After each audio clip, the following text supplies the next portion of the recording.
Ils ont assumé. Ils sont allés jusqu'au bout. Retrouver le Sénégal en finale. Et ils ont même leur héros qui va avec. Et quelle déception de cette équipe du Nigeria. Absolument dans le néant aujourd'hui. Se reflétant à Calvin Bassey qui a littéralement tenu les commandes derrière. Qui a permis au Nigeria d'espérer les prolongations et la séance de penalty. Chose qui ne devait jamais être faite. Surtout quand tu joues contre Yacine Bounou. Qui nous sort cet arrêt de fou en dernière séance pour le Nigeria. Et permet à son équipe d'accéder en finale. Et en fin de compte, on se retrouve avec la rencontre que tout le monde attendait. Tout s'est passé comme tout le monde l'attendait et à ce point-là pour vous dire de retrouver les deux meilleures nations africaines en ce moment même, actuellement, en finale. D'un côté le Sénégal, invaincu depuis je ne sais combien de temps. De l'autre côté le Maroc d'eux-mêmes et qui est en plus de ça le pays hôte. Si ce n'est pas la finale de rêve, alors qu'est-ce que c'est les gars? Nigeria, vous êtes battus jusqu'au bout. On a longtemps pensé que personne ne pouvait vous arrêter durant cette Coupe d'Afrique des Nations au vu de votre calibre offensif. Et surtout du fait que vous n'allez pas jouer la Coupe du Monde. Mais au final c'est décevant aujourd'hui. Il vous restera désormais à tenter le prochain match donc pour la 3e place contre l'Égypte. Mes félicitations au Maroc. On se retrouve en finale et voir si vous allez faire partie des rares pays qui vont gagner la Coupe d'Afrique des Nations chez eux. La mort, les impôts et Bounou au péno. Tu vas pas avec lui si t'es pas l'Italie avec Donnarumma ou l'Argentine d'Emiliano Martinez. Aucun pays, je dis bien aucun pays, ne peut se permettre le luxe d'aller disputer une séance de tir au but avec ce malade mental. Cet arrêt, je l'ai jamais vu dans ma vie. J'ai 31 ans. J'ai jamais vu un gardien sur penalty se déplacer comme un goal dans FIFA. Il est parti tout à gauche pour derrière avoir la main ferme. Je sais pas si vous réalisez le level de malade mentalité qu'il faut pour faire ce qu'il a fait sur péno. Il a fait 3 pas chassés sur le côté gauche et il a quand même arrêté le péno. Sénégal-Maroc en finale. Encore une fois, aucun scandale.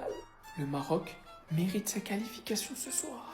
Le Sénégal qui va donc devoir essayer d'aller chercher le titre face au Maroc à domicile. Ça va être compliqué.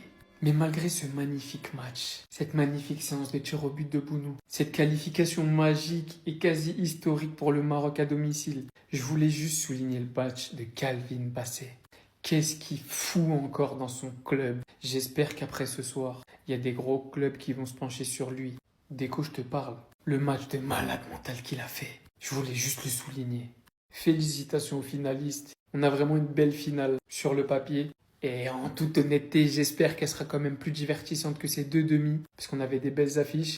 Bon, le résultat, voilà. Pour le spectacle, on attend la finale. C'est mérité, totalement mérité. Mes félicitations à tous les Marocains. Sur tout le match, j'ai trouvé que les Marocains ils étaient beaucoup plus entreprenants que l'équipe de Nigeria. Même si c'était pas un grand Maroc non plus. Mais ils ont été nettement supérieurs à cette équipe du Nigeria. J'arrivais pas à trouver cette équipe qui avait fait du mal face à l'Algérie. Peut-être qu'il y avait un petit coup de fatigue. Donc au final, il y aura bel et bien une finale entre le Sénégal et le Maroc. 2 pays frères. 2 pays qui ne se sont pas énormément déplacés. Une qui est restée exclusivement à Rabat et l'autre qui est restée exclusivement à Tanger. Et on voit qu'au final, ça fait la différence. Mais tout ça pour vous dire que ce match va être incroyable. Parce que le Sénégal a une étoile, le Maroc a aussi une étoile. Il y a une des 2 équipes qui va prendre l'avantage en termes de Coupe d'Afrique. Alors vous connaissez, j'ai une affection particulière pour les frères sénégalais. Mais on va pas se mentir, on ne sait réellement pas qui va gagner là sur ce match-là. Mais comme je dis souvent, attention au Sénégal. Sadio Mané joue sa dernière CAN, il l'a annoncé. Et vraiment, il va tout donner. Après, du côté du Maroc, Brahim Diaz, il est en pétard. S'il ramène la CAN, je serais très content pour lui aussi. Mais sinon, ouais, c'est à toi. Bon, en tout cas, bien, alhamdoulilah. Mérité. Mérité et 100% mérité. Aujourd'hui, je voulais dire un très très grand bravo à cette équipe du Maroc. Parce que le Nigeria était la meilleure équipe de la CAN jusque-là en termes de jeu, en termes de football. Et ce soir, on les a pas reconnus. Pas parce qu'ils ont été moins bons qu'avant.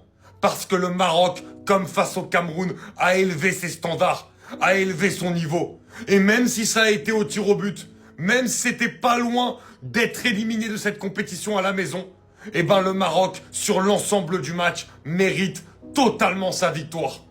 Le Maroc a fait totalement déjouer le Nigeria. Le Maroc a été bien meilleur. Le Maroc a empêché le Nigeria de jouer son va-tout. Et cette équipe du Maroc a proposé du jeu. Cette équipe du Maroc a essayé de se procurer des occasions. Cette équipe du Maroc a essayé sans cesse d'aller vers l'avant, a beaucoup récupéré les ballons, a gagné réellement cette bataille du milieu de terrain contre cette équipe du Nigeria. Et derrière, ça a été très solide, vraiment pour essayer de contenir le tandem qui fonctionnait énormément dans cette CAN. Osimhen, Lookman, ils ont été parfaits, très clairement. Et juste pour ça, un grand bravo au Maroc. Et ça a été mérité. Et nous allons avoir une finale exceptionnelle entre le Maroc et le Sénégal. Je suis écœuré. Je vous dis la vérité, je suis écœuré, je suis même pas pour le Nigeria, mais au bout d'un moment, ça sert à quoi d'organiser une compétition si depuis le début vous devez la donner au Maroc? Donnez-leur. Pourquoi vous organisez, vous faites des stades, des infrastructures, si à la fin, c'est la même équipe qui doit soulever la CAN, c'est cette équipe-là et pas une autre, donnez-leur. Donnez-leur. Je suis pas pour le Nigeria, j'en ai rien à faire, mais l'injustice, j'en ai marre. Tous les 50-50 sont en faveur du Maroc. Est-ce qu'ils ont été meilleurs? Oui, évidemment qu'ils ont été meilleurs. Mais comment tu veux être meilleur que ton adversaire quand dès que tu récupères la balle, il y a une faute qui est sifflée? Quand tu dois avoir une touche, la touche, elle est pour l'adversaire. Quand tu dois avoir un corner, il y a une faute qui est encore sifflée pour l'adversaire. Comment tu veux jouer? Je sais pas qui a fait ce tableau là pour essayer de dédouaner le Maroc en mode les pays les plus touchés par les erreurs d'arbitrage dans la CAN 2025. Je sais pas qui a fait ce tableau, mais sincèrement, quand vous regardez le match d'aujourd'hui, quand vous regardez le match contre le Cameroun, quand vous regardez le match contre la Tanzanie, quand vous regardez le match contre la Zambie, vous vous dites là, le Maroc est la deuxième équipe qui s'est le plus fait voler par l'arbitrage dans la CAN 2025. Normal, banal, vous vous dites ça. J'avais fait une vidéo en début de compétition en disant que l'arbitrage de la CAN, il était problématique et que s'il continuait comme ça à siffler tous les 50-50 en faveur du Maroc, ça allait gâcher la victoire du Maroc s'ils la gagnent et gâcher leur parcours. Et ben la vérité, leur parcours, il est gâché. Parce qu'ils ont été au-dessus du Cameroun et ils ont été au-dessus du Nigeria. Mais à chaque fois, on peut pas dire « Ouais, le Maroc, c'est incroyable, le Maroc, c'est légendaire ». Pourquoi? Parce qu'il y a ces erreurs d'arbitrage qui gâchent tout. Et au bout d'un moment, on peut pas s'empêcher de penser comment le match se serait déroulé si ces erreurs-là, elles étaient en faveur du Nigeria. Donc voilà, très bien joué au Maroc. La finale, elle est méritée, il n'y a pas de problème. Mais moi, toutes ces erreurs d'arbitrage, j'en ai marre. Et je suis pas pour le Nigeria, hein. Encore une fois, j'en ai rien à faire. Mais toutes ces erreurs d'arbitrage-là, j'en ai plus que marre. Ce qu'on va assister contre le Sénégal, ça va être une dinguerie encore. Le Sénégal, ils vont subir des injustices, vous êtes même pas prêts, je vous le dis maintenant. Je vous le dis maintenant, c'est un tapis.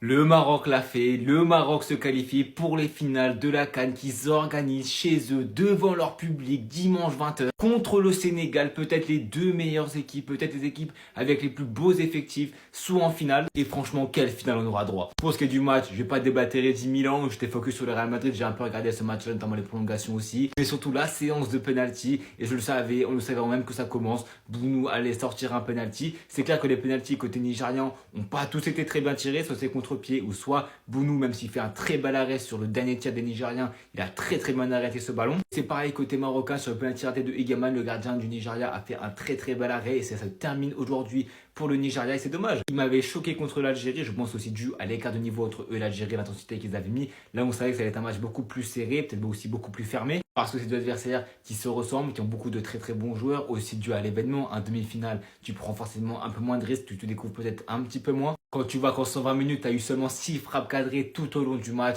tu sais très bien que tu n'allais pas assister à un match extraordinaire. Je pense que le Nigeria a peut-être un peu sous-performé dans ce match-là, mais quand tu vois les remplaçants qu'a fait rentrer notamment le Maroc, tu vois qu'il y a quand même pas une classe d'écart, mais tu vois quand même que ça peut faire la différence au fil du match. Elle a fait au fil des penalties parce que tu fais rentrer Chukwueze et Chukwueze rate. En face de toi, tu as peut-être l'un des meilleurs gardiens sur penalty. Tu as la meilleure défense de la CAN avec un seul but encaissé depuis le début. Je crois que c'était en poule, peut-être contre le Mali. En tout cas, le deuxième match, il me semble marocain, ils ont pris un but sur une égalité à un partout, mais c'est tout. Donc ouais, franchement, dimanche 20h, faudra être au rendez-vous parce qu'on aura une finale extraordinaire. Peut-être pas dans le jeu, on a un peu eu des excellents matchs dans cette CAN. Une CAN ni spectaculaire forcément avec ni des upsets ou des résultats ou des matchs qui ont vraiment été incroyables. Le demi-finale Sénégal-Égypte n'était pas fou. Mais ce qui est sûr, c'est qu'en finale, devant leur public, je pense que les Marocains, ils seront transcendés. Je pense que les Sénégalais ont aussi beaucoup d'armes pour mettre en danger le Maroc. La dernière de Mané, il l'a dit en conférence de presse tout à l'heure, on aura une finale extraordinaire avec, comme je dis, les deux meilleurs effectifs de la CAN.